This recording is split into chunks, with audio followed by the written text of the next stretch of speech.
రోజు రోజుకి గోల్డ్ రేట్లు పెరుగుతున్నాయి. తాకట్లో ఉన్న బంగారానికి వడ్డీలు పెరుగుతున్నాయని టెన్షన్ పడుతున్నారా? కొమ్మూరి గోల్డ్ వచ్చాక ఆ టెన్షనే పోయింది. కొమ్మూరి గోల్డ్. నమస్తే, నేను మీ తేజ. తెలంగాణ రాష్ట్ర వ్యాప్తంగా ఒక్కసారిగా సంచలనం సృష్టించిన కేసు ఈ షాదాబ్లో జరిగిన హత్య కేసు. ఒక్కరు కాదు, ఇద్దరు కాదు, దగ్గరగా 6గురిని ఘోరంగా చంపేశాడు ఒక వ్యక్తి. అతని పేరు రాజ్ కుమార్. అతను గత నెల ఒక కేసుకి సంబంధించి అరెస్ట్ అయ్యాడు. అది కూడా వీరితో విభేదాల కారణంగానే. అయితే ఈ మైనర్ అమ్మాయిని లైంగికంగా వేధిస్తున్నాడు అని చెప్పి తన కాలేజ్ దగ్గరికి వెళ్ళి వెంబడించడం, ఇవన్నీ చేస్తున్నాడని చెప్పి పోలీసులు అతనిపైన కేసు పెట్టారు. అది కూడా ఫోక్సో యాక్ట్ పెట్టారు, అరెస్ట్ చేశారు. తర్వాత రీసెంట్గా అతను బెయిల్ పైన బయటకు వచ్చాడు. బయటకు వచ్చిన తర్వాత డైరెక్ట్గా ఎవరైతే ఇతని పైన కేసు పెట్టారో వాళ్ళ ఇంటికి వచ్చాడు. ఆ మైనర్ బాలిక వాళ్ళ ఇంటికి వచ్చాడు. ప్రజెంట్ ఎగ్జాక్ట్గా నేను అక్కడే ఉన్నాను. నేను కొన్ని దృశ్యాలు మీకు చూపించే ప్రయత్నం చేస్తాను.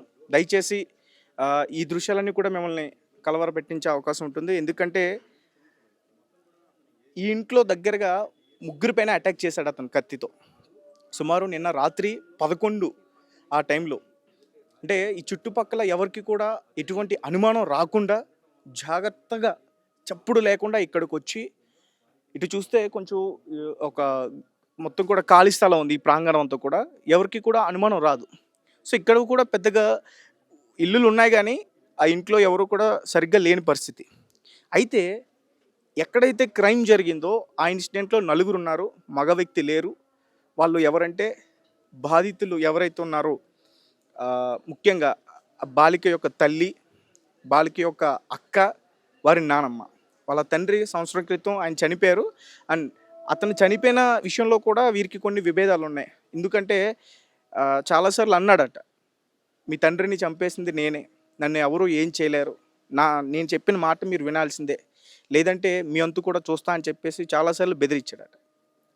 సో నిన్న రాత్రి ఇక్కడికి వచ్చిన తర్వాత తలుపు కొట్టారు.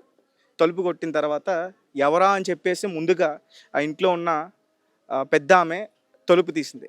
ఒక్కసారిగా ఆమె పైన కత్తితో దాడి చేసే ప్రయత్నం చేశాడు. తర్వాత వాళ్ళ తల్లి ఆమె పైన దాడి చేసే ప్రయత్నం చేశాడు.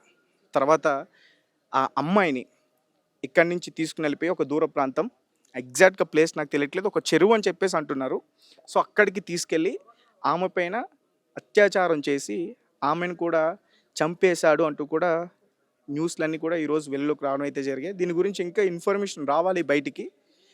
ఆమెను చంపేసిన తర్వాత ఆ చెరువు దగ్గర మళ్ళీ వాళ్ళ భార్యని, వాళ్ళ బిడ్డల్ని, వాళ్ళిద్దరిని కూడా దారుణంగా చంపేశాడు.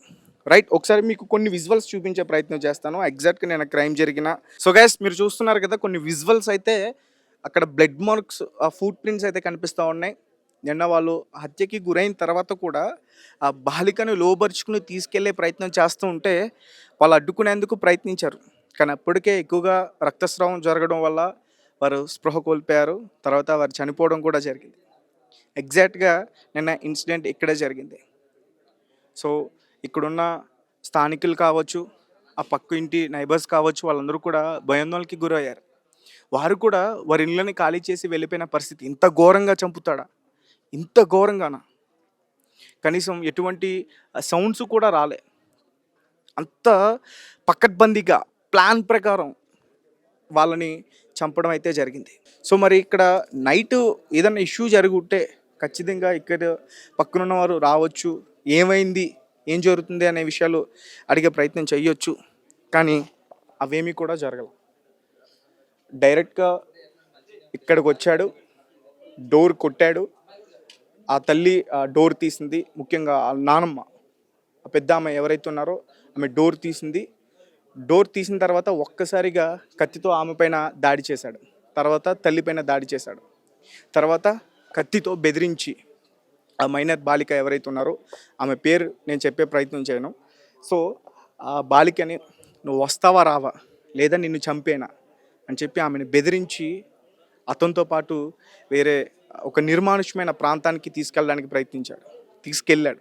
తీసుకెళ్ళి అక్కడ ఆమె పైన అత్యాచారం చేసి దాని తర్వాత ఆమెను గొంతు కోసి ఆమెను కూడా హతమార్చాడు. అయితే ఇక్కడ మొత్తం ఈ ఇంట్లో నలుగురు ఉంటారు. బాలిక ఎవరైతే ఉన్నారో వాళ్ళ అక్క కూడా ఉంది. ఆమెకి కొంచెం మాటలు రావు. ఒకవేళ నిజంగా ఆమె కూడా బయటకు వచ్చుంటే ఆమెను కూడా అతను హతమార్చేవాడని చెప్పేసి అంటున్నారు. సో ఏదైనప్పటికీ ఇది చాలా దారుణమైన ఘటన. ఇప్పుడు చాలామంది రోడ్లపైకి వచ్చారు. వీళ్ళ కుటుంబ సభ్యులు కావచ్చు, ఈ ఊరు వాళ్ళు కావచ్చు, వాళ్ళ బంధువులు కావచ్చు, వారందరూ కూడా రోడ్లపైకి వచ్చారు. అతన్ని కఠినంగా శిక్షించాలి, ఆ రాక్షసుని నడి రోడ్డు మీద ఉరి తీయాలని చెప్పేసి వారు డిమాండ్ చేస్తూ ఉన్న పరిస్థితి. అలాగే మరికొంతమంది ఏమడుగుతున్నారంటే అసలు ఫోక్సో కేసులో అరెస్ట్ అయిన వ్యక్తికి బెయిల్ ఎలా లభించిందని అడుగుతున్నారు. బెయిల్ ఎవరు ఇచ్చారని అడుగుతున్నారు. అసలు ఆ సీఏ పాత్ర ఏంటి, ఎస్ఐ పాత్ర ఏంటని వారు గట్టిగా డిమాండ్ చేస్తూ ఉన్న పరిస్థితి. సో వాళ్ళని మాకు అప్పచెప్పండి అంటూ కూడా ఇప్పుడు వాళ్ళు రోడ్ల మీద కూర్చుని ఉన్నారు. తర్వాత నిందితుడు ఎవరైతే ఉన్నారో రాజ్ కుమార్, అతన్ని పట్టుకుని మాకు అప్పచెప్పండి.